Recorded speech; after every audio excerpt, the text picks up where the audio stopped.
Assalamualaikum warahmatullahi wabarakatuh dan salam sejahtera. Ulasan saya pada hari ini, hari Isnin 21 hari bulan Ogos 2023, adalah secara khusus dengan satu laporan berkaitan tularan satu memo dalaman Pejabat Peguam Negara yang bertarikh 10 hari bulan September 2019, yang secara khususnya adalah berhubung dengan penelitian dan rekomendasi yang kononnya telah dibuat oleh satu pasukan yang mengetuai pendakwaan kes IPIC, iaitu 6 pertuduhan pecah amanah yang dibawa terhadap Najib Razak dan Irfan Siregar sejak tahun 2018 di Mahkamah Session, yang kemudiannya telah dipindahkan ke Mahkamah Tinggi Kuala Lumpur dan masih menunggu perbicaraan bermula. Apa yang menggusarkan berkaitan dengan laporan tersebut adalah bahawa sekiranya betul kandungan sebanyak 12 muka surat itu, maka ianya mengatakan secara ringkas antara lain, yang pertama, bahawa tidak ada apa-apa asas kukuh di dalam kertas siasatan berkaitan 6 pertuduhan IPIC itu sebelum kedua-dua mereka dituduh di mahkamah. Yang keduanya, ianya juga telah pun menilai kesemua 136 kenyataan yang diberikan oleh saksi-saksi dan mengatakan melalui penilaiannya tidak ada sebarang kes yang mencapai tahap yang perlu, bukan sahaja untuk memperolehi suatu perintah prima facie, iaitu untuk pihak tertuduh memasuki pembelaan, malah tidak mencapai satu tahap yang membolehkan pertuduhan dibuat. Dan rekomendasi itu, jika telah dimajukan pada 10 hari bulan September 2019 itu, telah seterusnya yang ketiga meminta arahan lanjut daripada Peguam Negara pada ketika itu, iaitu Tommy Thomas, berkaitan dengan hasrat sama ada untuk meneruskan ataupun menggugurkan kesemua 6 pertuduhan terhadap kedua-dua tertuduh, iaitu Najib Razak dan Irfan Siregar.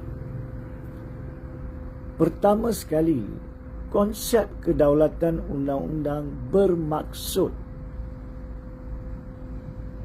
pertuduhan jenayah cuma boleh dibawa terhadap mana-mana tertuduh sekiranya mencapai satu tahap minima yang perlu untuk dituduh, dan dengan keyakinan ianya boleh membawa kepada keputusan terdapat kes prima facie.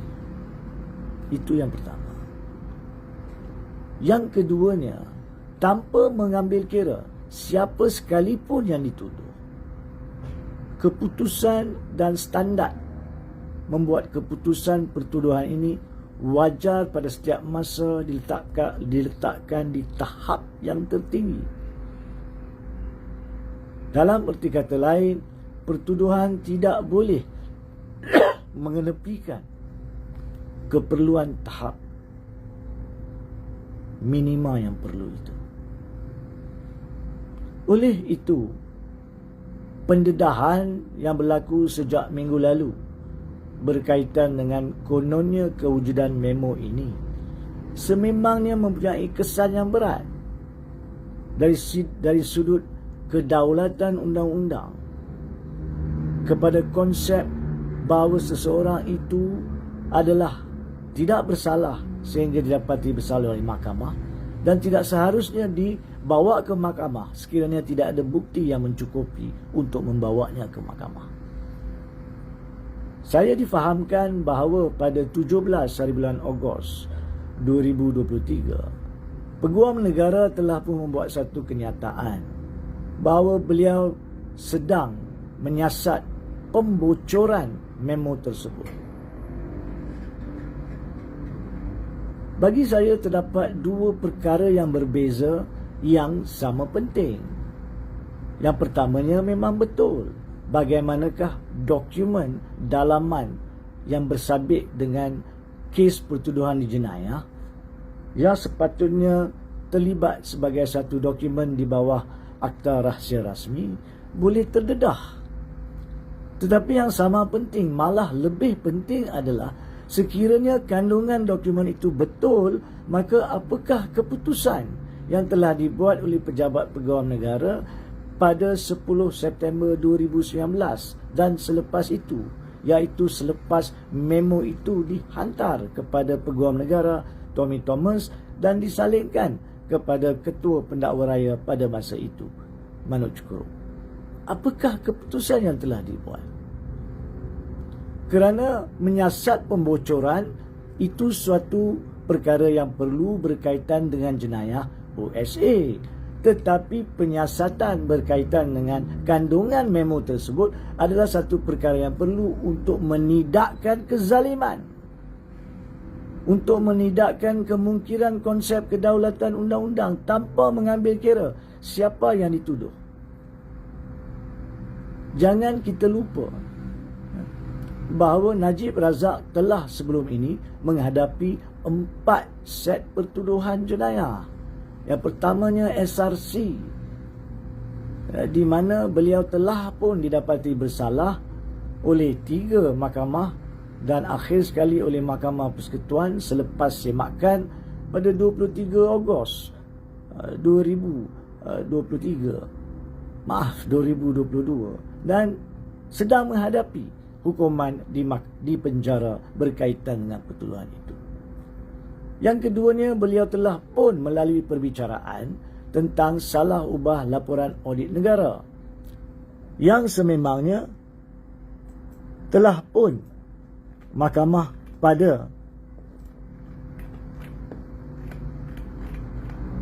Mac tahun 2023, secara khususnya 3 hari bulan Mac 2023, membebaskan Najib Razak dan Arul Kandasamy daripada pertuduhan itu di hujung kes pendakwaan kerana mahkamah mendapati bahawa pihak pendakwa raya telah gagal membuktikan satu kes prima facie.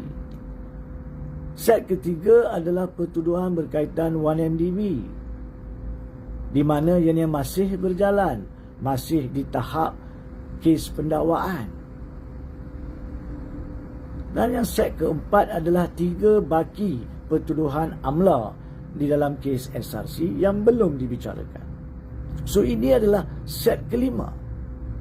Dan untuk set kelima ini, kita tidak boleh sewenang-wenangnya menidakkan, mengenepikan keperluan konsep kedaulatan undang-undang, iaitu adakah di tahap pertuduhan pihak pendakwa raya yakin dan pasti terdapat sebab yang mencukupi untuk membawa Najib Razak dan Irvan Siregar ke mahkamah. Oleh itu, saya percaya sebagai pengamal undang-undang, saya sarankan kepada Peguam Negara Tan Sri Idrus Harun, selain daripada menyiasat kebocoran, beliau juga perlu menyiasat dan mengesahkan adakah kandungan memo tersebut itu betul. Adakah kandungan memo itu sememangnya dibuat oleh pegawai yang dipertugaskan pada masa itu, iaitu Ketua Pasukan Pendakwa Raya kes IPIC. Dan kalau betul itu adalah memo yang telah disediakan oleh beliau dan kandungan 12 muka surat itu pun adalah betul, maka adakah ianya disahkan melalui dokumen-dokumen dalam kertas siasatan yang ada di tangan pasukan IPIC sekarang? Jika kesemuanya itu betul, maka sememangnya Najib Razak dan Irvan Siregar berhak meminta untuk Pejabat Peguam Negara, secara khususnya Tan Sri Idrus Harun, untuk membuat satu kenyataan berkaitan dengan sama ada pertuduhan 6 pertuduhan IPIC akan diteruskan ataupun tidak. Akhir sekali, perkara ini jika pun tidak dibuat kenyataan yang betul dan wajar oleh Peguam Negara Idrus Harun, semestinya akan dibangkitkan di dalam perbicaraan semasa kes pendakwa raya. Kerana dokumen ini sudah tertular, maknanya pihak pembelaan Najib Razak dan Irwan Siregar akan menampilkan memo ini melalui saksi yang relevan, secara khususnya pegawai penyiasat, untuk mengesahkan. Kalau memo itu wujud dan betul ada dalam IP, kenapakah perbicaraan diteruskan?